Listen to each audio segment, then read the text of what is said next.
সচিবালয়ের মতো গুরুত্বপূর্ণ স্থানে এমন ভয়াবহ আগুনের ঘটনাকে রহস্যজনক বলছেন কর্মকর্তা ও কর্মচারীরা।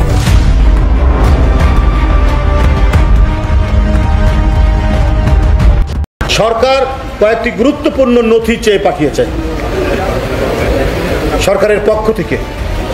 এই নথি চাওয়ার পরেই গতকাল গভীর রাতে এই আগুন, এটা জনমনে বিরাট প্রশ্ন দেখা দিয়েছে। এবার সচিবালয়ে আগুন লাগাকে কেন্দ্র করে দেশে অরাজকতা পরিস্থিতি সৃষ্টি হয়েছে। সচিবালয় উপদেষ্টা আসিফ ও নাহিদের কক্ষে আগুন লাগাকে কেন্দ্র করে দেশে তৈরি হয়েছে নতুন এক ষড়যন্ত্রের অধ্যায়। এই সচিবালয়ের ভিতরে একটা কুকুর পাওয়া গেছে। দেশের সর্বস্থান সচিবালয় 7 তলার ভিতরে ভাই কুকুর গেল কই থেকে? সেখানে যে সার্কিট হলো, আপনাদের সিকিউরিটি গার্ডটা কি বাল ফালাইছে ভাই? আর এই ষড়যন্ত্রকে জোর করে বিএনপির কাঁধে চাপানোর চেষ্টা করা হচ্ছে, এমনটাই দাবি করেছেন বিএনপির যুগ্ম মহাসচিব। তিনি বলেছেন সচিবালয়ে আগুন পরিকল্পিত ষড়যন্ত্র।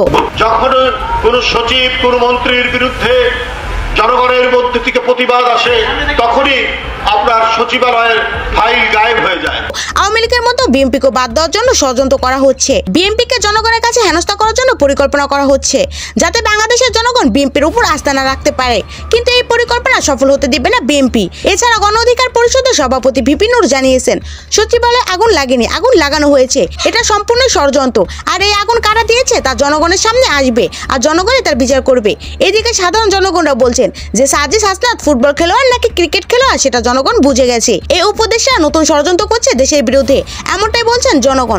3জন আছেন ছাত্র প্রতিনিধি, প্রথমে আছে মাহফুজ, এরপরে নাহিদ, এরপরে আসিফ।